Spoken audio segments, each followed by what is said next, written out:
गाना कुछ सालों पहले तक इंडिया का number 1 music streaming platform, 15 crore से ज्यादा यूजर्स, लाखों गाने और करीब 5,000 करोड़ रुपए की वैल्यूएशन। लेकिन कुछ ही सालों में ये साम्राज्य पूरी तरह से ढह गया, वो भी इतना कि 5,000 करोड़ की वैल्यूएशन रखने वाली ये कंपनी 2023 में बिकी सिर्फ 25 लाख रुपए में। तो सवाल है कि आखिर इतनी बड़ी गिरावट आई कैसे? कौन सी गलतियां इस बादशाहत को मिट्टी में मिला गई? चलिए इस शॉकिंग स्टोरी को हम डिटेल में जानते हैं। तो दोस्तों, साल था 2010 का। भारत में धीरे धीरे स्मार्टफोन्स हर किसी के हाथों में आ रहे थे और 3G इंटरनेट ने डिजिटल दुनिया के दरवाजे पूरी तरह से खोल दिए थे। लोग अब अपने मोबाइल पर सिर्फ कॉल्स नहीं करते, बल्कि वीडियोस देखना, गाने सुनना और हर तरह के ऑनलाइन काम को करने लगे थे। लेकिन इस टाइम तक एक बहुत बड़ी दिक्कत थी कि गाने सुनने का कोई आसान और लीगल तरीका मौजूद ही नहीं था। लोग या तो YouTube पर गाने ढूंढते, जहां ऑडियो सुनने के लिए वीडियो भी प्ले करनी पड़ती थी, या फिर पायरेटेड वेबसाइट से डाउनलोड करके सुनते थे, जहां पुअर साउंड क्वालिटी और बफरिंग जैसी कई सारी प्रॉब्लम्स थी। और हाँ, ये तरीका लीगल भी नहीं था। इसी समय टाइम्स इंटरनेट लिमिटेड में काम करने वाले 2 म्यूजिक लवर्स अविनाश मुदलियार और जय थाडे भी रोज यही फ्रस्ट्रेशन झेल रहे थे। उन्हें लगता था कि काश कोई ऐसा प्लेटफॉर्म हो जहां वो आसानी से अच्छी क्वालिटी में गाने सुन सके। और फिर इसी दौरान जब उन्होंने मार्केट एक्सप्लोर करना शुरू किया तो उन्हें पता चला कि यह उनके अकेले की प्रॉब्लम नहीं है, बल्कि लाखों लोग इस परेशानी से जूझ रहे हैं। इसी को ही देखते हुए दोनों दोस्तों ने मिलकर एक ऐसा म्यूजिक प्लेटफॉर्म बनाने का सोचा जिसमें गाने लीगल तरीके से सुने जा सके, अच्छी क्वालिटी में हो, अलग अलग लैंग्वेजेस में मौजूद हो और सबसे जरूरी बात, उसे इंडियन ऑडियंस के टेस्ट के हिसाब से डिजाइन किया गया हो। लेकिन आप तो जानते ही हैं कि कोई भी आइडिया सुनने में जितना आसान लगता है, उस पर काम करना उतना ही मुश्किल होता है। अविनाश और जय को पता था कि अगर उन्हें एक लीगल म्यूजिक प्लेटफॉर्म बनाना है तो उन्हें हजारों गानों के लाइसेंसिंग राइट्स लेने होंगे।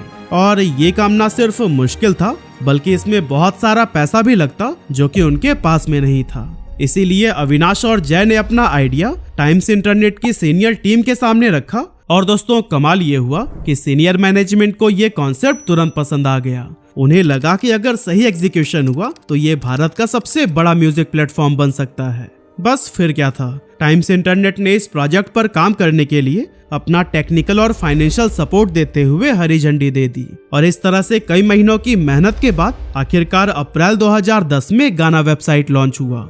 और अब भारत में पहली बार म्यूजिक सुनना लीगल, आसान और एक्सेसिबल बन गया था। ये वो समय था जब लोग गाने ढूंढने, डाउनलोड करने और स्टोरेज में रखने जैसे झंझट में उलझे हुए थे। लेकिन गाना उनके लिए एक साफ सुथरा, भरोसेमंद और नया एक्सपीरियंस लेकर आया, जिसे कि लोगों ने खूब पसंद किया। जैसे कि वेबसाइट पर हिंदी, इंग्लिश, पंजाबी, तमिल, तेलुगु जैसी लैंग्वेजेस में हजारों गाने मौजूद थे। साथ ही सैड सॉन्ग, रोमांटिक या फिर वर्कआउट जैसे हर इमोशन के लिए पहले से ही प्लेलिस्ट बने हुए थे। इसके बाद से गाना ने अपने प्लेटफॉर्म में पर्सनलाइज्ड रिकमेंडेशंस को जोड़ दिया, जिसके चलते जब हर बार आप उसकी वेबसाइट को खोलते तो ऐसा लगता था जैसा ये आपका मूड पहले से ही समझ गया हो। अभी तक इतना शानदार एक्सपीरियंस यूजर्स को कभी नहीं मिला था, जिसका असर ये हुआ कि नवंबर 2012 तक हर महीने करीब 30 लाख लोग गाना के वेबसाइट को विजिट कर रहे थे। इतने कम समय में इतना जबरदस्त यूजर ग्रोथ, ये साफ इंडिकेशन था कि गाना लाखों लोगों की रोज की आदत बन चुका था। ये वो टाइम था जब स्मार्टफोन्स धीरे धीरे हर किसी के पास अपनी पहुंच बना रहे थे। ऐसे में टाइम्स इंटरनेट को समझ आ गया कि लोग वेबसाइट से निकलकर बहुत जल्द मोबाइल ऐप्स की तरफ बढ़ेंगे और अगर गाना को रिलेवेंट बने रहना है तो उसे जल्दी इस बदलाव को अपनाना होगा। इसीलिए गाना ने खुद को सिर्फ ब्राउजर तक सीमित न रखते हुए साल 2013 में एंड्रॉयड, iOS, ब्लैकबेरी और यहाँ तक कि J2ME वाले पुराने फोन्स के लिए भी अपने मोबाइल ऐप्स लॉन्च कर दिए थे। उस टाइम गाना एक अर्ली मूवर के तौर पर म्यूजिक स्ट्रीमिंग की दुनिया में तेजी से ग्रो कर रहा था। हर महीने लाखों नए यूजर जुड़ रहे थे और प्लेटफॉर्म का एक्सपीरियंस भी लगातार बेटर होते जा रहा था। लेकिन तभी इस बढ़ती हुई मार्केट में एक नया खिलाड़ी उतरा, विंक म्यूजिक, जिसे भारतीय एयरटेल ने 1 सितंबर 2014 को लॉन्च किया था। एयरटेल जैसी बड़ी टेलीकॉम के सपोर्ट के साथ में विंक की एंट्री काफी दमदार रही थी, जिससे गाना के लिए कंपटीशन बढ़ गया। लेकिन हैरानी की बात ये रही कि गाना का इस पर कोई खास असर नहीं पड़ा, क्योंकि गाना उस टाइम तक एक ट्रस्टेड और पॉपुलर नाम बन चुका था और यूजर्स उससे इमोशनली जुड़ चुके थे। साथ ही गाना लगातार नए फीचर्स और टेक इनोवेशंस के जरिए यूजर्स की एक्सपेक्टेशन से हमेशा एक कदम आगे निकल जाता था। इसीलिए विंग की एंट्री के बावजूद गाना अपनी पोजीशन पर मजबूती से टिका रहा।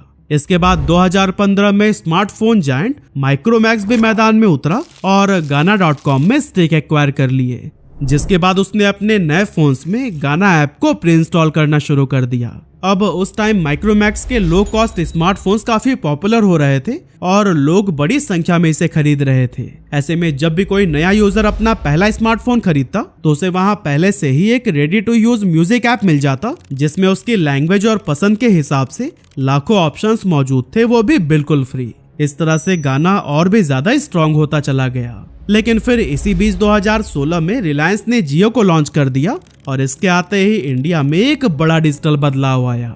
जियो के फ्री इंटरनेट से देश भर में करोड़ों लोग पहली बार तेज और सस्ता इंटरनेट इस्तेमाल करने लगे। इससे ऑनलाइन कंटेंट कंजप्शन में जबरदस्त उछाल आया और गाना जैसे म्यूजिक ऐप के लिए किसी वरदान से कम नहीं था।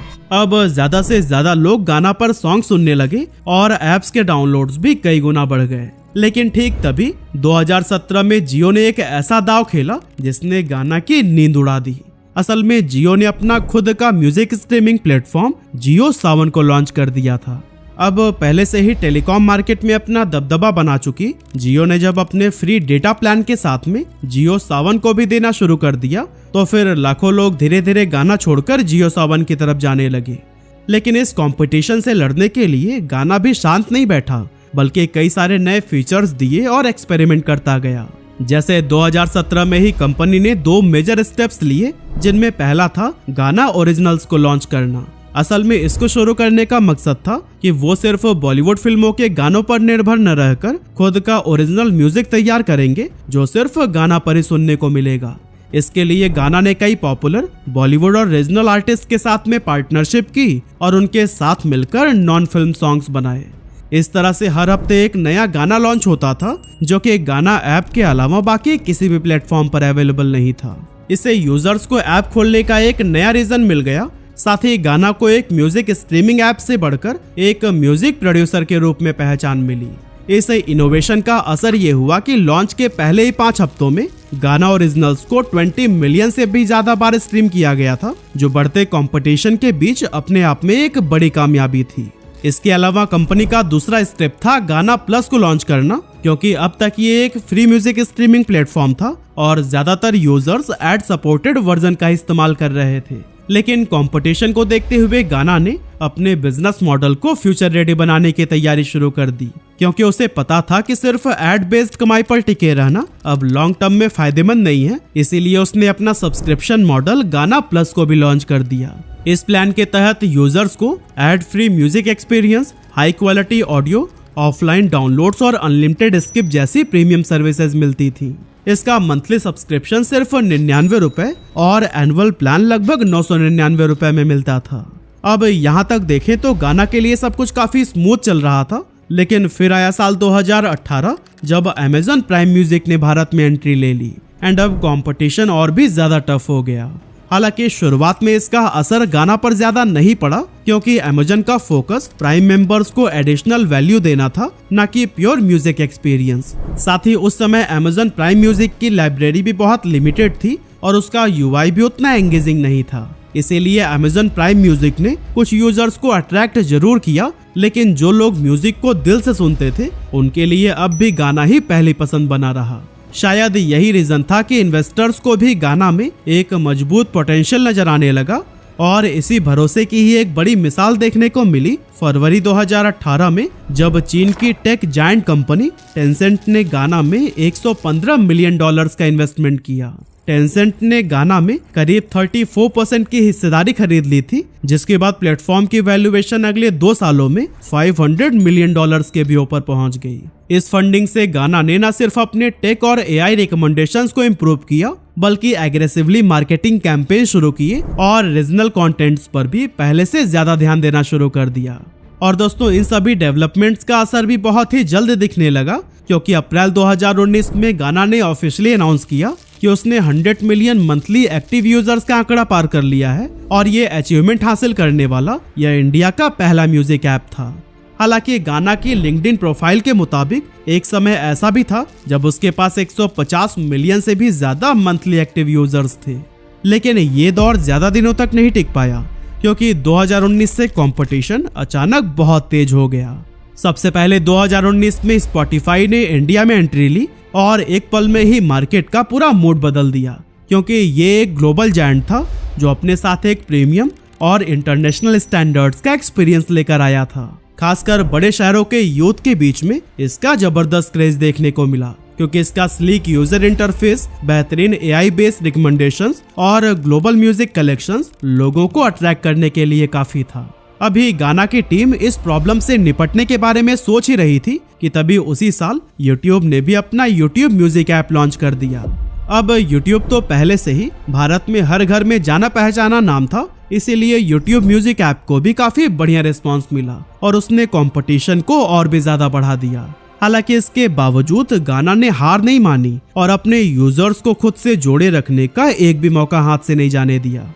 इसका असर ये हुआ कि साल 2020 आते आते गाना इंडिया की सबसे बड़ी म्यूजिक स्ट्रीमिंग सर्विस बन चुका था और उस साल इंडिया में जितने भी म्यूजिक स्ट्रीम्स हुए थे उनमें से 30% अकेले गाना पर हुए।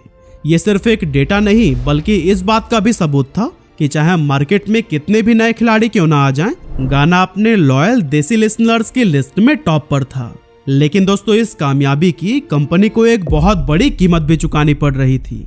एक्चुअली फाइनेंशियल ईयर 2020 में गाना का रेवेन्यू था 120 करोड़ रुपए, जो कि देखने में बहुत बड़ी अचीवमेंट लगती है। लेकिन यहाँ पर एक ट्विस्ट था और वो ये कि गाना हर 1 रुपए को कमाने के लिए 4 रुपए 20 पैसे खर्च कर दे रहा था। मतलब कि 120 करोड़ रुपए का रेवेन्यू कमाने के लिए उसने 500 करोड़ रुपए से भी ज्यादा खर्च कर दिए। इसका सीधा असर उसकी प्रॉफिटेबिलिटी पर पड़ा और फाइनेंशियल ईयर 2020 में गाना का नेट प्रॉफिट रेशियो -228% तक गिर गया। यानी कंपनी की इनकम बढ़ तो रही थी, लेकिन उससे कई गुना ज्यादा लॉस भी बढ़ रहा था, जिससे अब कंपनी को पैसों की दिक्कत होने लगी थी।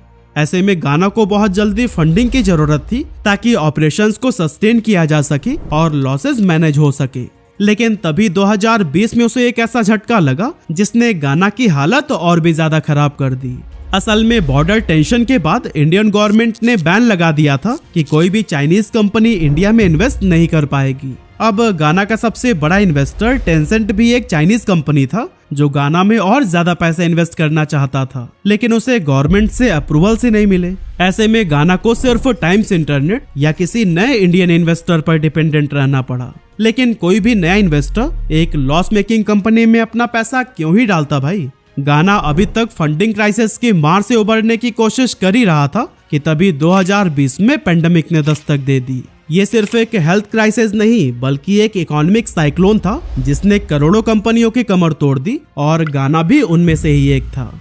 पेंडेमिक के बाद सबसे पहला झटका लगा गाना के एडवर्टाइजिंग रेवेन्यू पर। असल में कोविड के बाद कई सारे ब्रांड्स या तो बंद हो गए या फिर सर्वाइवल मोड में चले गए। ऐसे में वो ब्रांड्स जो पहले गाना को एड रेवेन्यू देते थे अब खुद ही बचने के रास्ते ढूंढ रहे थे। इससे कंपनी को एड से होने वाली कमाई बहुत कम हो गई। वहीं दूसरी तरफ लोग भी अपने घरों में कैद थे और मैक्सिमम लोगों के काम कारोबार ठप हो गए थे। उस सिचुएशन में लोग गाने तो सुन रहे थे लेकिन वो पैसे देने को तैयार नहीं थे। नतीजा ये हुआ कि फ्री यूजर्स की संख्या तो बढ़ गई लेकिन पे करने वाले सब्सक्राइबर्स कम हो गए। इस तरह से धीरे धीरे कंपनी की हालत बिगड़ने लगी। हर महीने server cost, music royalties, staff salaries और ऐप मेंटेनेंस का करोड़ों का खर्चा आता था, लेकिन उस हिसाब से रेवेन्यू नहीं था। मजबूरी में गाना ने स्टाफ की छटनी शुरू कर दी और एक्सपेंसेस में भी कटौती करने लगा।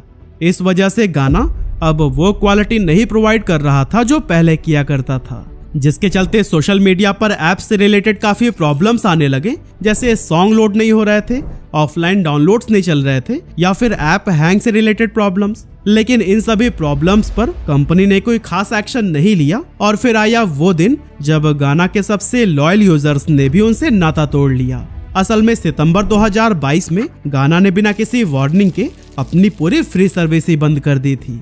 यानी अब से कोई फ्री स्ट्रीमिंग नहीं, कोई फ्री डाउनलोड्स नहीं, यहाँ तक कि बेसिक प्लेबैक के लिए भी सब्सक्रिप्शन जरूरी कर दिया गया। ऐप खोलते ही एक पॉपअप मिलता था कि टू कंटिन्यू गाना प्लीज अपग्रेड टू प्रीमियम। गाना को लगा था कि अगर 150 मिलियन यूजर्स हैं तो फिर 5 से 10 मिलियन यूजर्स तो प्रीमियम ले ही लेंगे, लेकिन हुआ इसके बिल्कुल उल्टा, क्योंकि कंपनी के इस कदम से यूजर्स पूरी तरह से शॉक में चले गए। उन्होंने फ्रस्ट्रेशन में आकर गाना को अनइंस्टॉल करना शुरू कर दिया और वो स्पॉटिफाई, जियो सावन और विंग पर शिफ्ट हो गए। इस समय तक इन्वेस्टर समझ चुके थे कि ये मॉडल अब स्केलेबल नहीं है, इसीलिए उन्होंने भी दूरी बनानी शुरू कर दी। ऐसे में टाइम्स इंटरनेट ने सोचा कि इसमें और पैसा लगाकर बर्न करने से अच्छा है कि गाना को बेच ही दिया जाए। लेकिन दोस्तों 2022 में कंपनी के लॉसेस 316 करोड़ रुपए तक पहुंच चुके थे और फ्यूचर में भी वापसी की बहुत कम उम्मीद थी। ऐसे में कोई भी बायर कंपनी को खरीदने में अपना इंटरेस्ट ही नहीं दिखा रहा था। लेकिन फिर इस मुश्किल घड़ी में भारतीय एयरटेल ने हाथ बढ़ाया। असल में वो गाना को खरीदकर उसे अपनी विंग म्यूजिक के साथ में मर्ज करना चाहता था, लेकिन एयरटेल ने सिर्फ 100 करोड़ रुपए यानी $12.5 मिलियन का ऑफर दिया, जबकि 2021 में गाना की वैल्यूएशन थी $580 मिलियन, यानी कि एयरटेल का ऑफर उस वैल्यूएशन का सिर्फ 2.5% था। इसीलिए टाइम्स इंटरनेट ने इस डील से इनकार कर दिया। अब एक तरफ तो अच्छी डील ही नहीं मिल रही थी और दूसरी तरफ गाना का मार्केट प्रेजेंस भी लगातार बिगड़ता जा रहा था और इसी का ही फायदा उठाते हुए स्पॉटिफाई इंडिया में तेजी से पांव पसारने लगा। इस तरह से 2023 तक स्पॉटिफाई ने इंडिया के म्यूजिक स्ट्रीमिंग मार्केट का 26% शेयर हथिया लिया और गाना को पीछे छोड़ते हुए खुद नंबर 1 की पोजीशन पर आ गया। हालांकि टाइम्स इंटरनेट ने गाना को प्रॉफिटेबल बनाने के लिए काफी कोशिशें की, लेकिन जब कोई खास फायदा नहीं दिखा तो दिसंबर 2023 में इन्होंने गाना को ENIL यानी एंटरटेनमेंट नेटवर्क इंडिया लिमिटेड, जो कि रेडियो मिर्ची की पेरेंट कंपनी है, उसे सिर्फ 25 लाख रुपए में ही बेच दिया। जी हाँ, कभी $580 मिलियन वाली ये कंपनी 25 लाख रुपए यानी सिर्फ $30,000 में बिक गई, जो कि इन्वेस्टर्स के लिए टोटल डिजास्टर साबित हुआ और इससे टेंसेंट, टाइम्स ग्रुप और माइक्रोमैक्स को भारी नुकसान हुआ। खैर, अब गाना एक नए हाथों में आ गया था और लोगों को उम्मीद थी कि ENIL इसे एक प्रॉफिटेबल कंपनी बना देगी, लेकिन इस बार भी अंजाम इसके बिल्कुल उल्टा हुआ। असल में ENIL ने गाना की सब्सक्रिप्शन फी डबल करके मंथली 599 रुपए और ईयरली 5,993 रुपए कर दिया। ऐसे में ये प्राइस सुनते ही ज्यादातर यूजर्स ऐप को अलविदा कह गए। इस समय तक गाना के सब्सक्राइबर्स भी बहुत कम रह गए थे और जो बचे भी थे उनमें से ज्यादातर डिस्काउंटेड प्लान पर ही टिके हुए थे। और दोस्तों, इस तरह की तेज गिरावट से गाना की पोजीशन मार्केट में काफी कमजोर हो गई।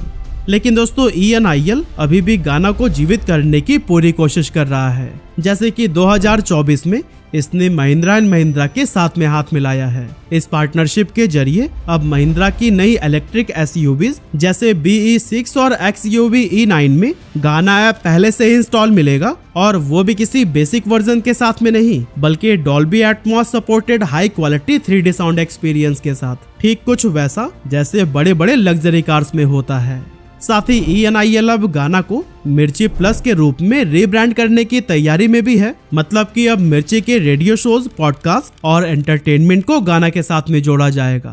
तो दोस्तों, साफ है कि गाना मास ऑडियंस से हटकर अब प्रीमियम और एक्सक्लूसिव एक्सपीरियंस पर फोकस कर रहा है। लेकिन सवाल यह है कि क्या ये नया कदम गाना को फिर से सक्सेस दिला पाएगा? अपना ओपिनियन हमें कमेंट करके जरूर बताइएगा।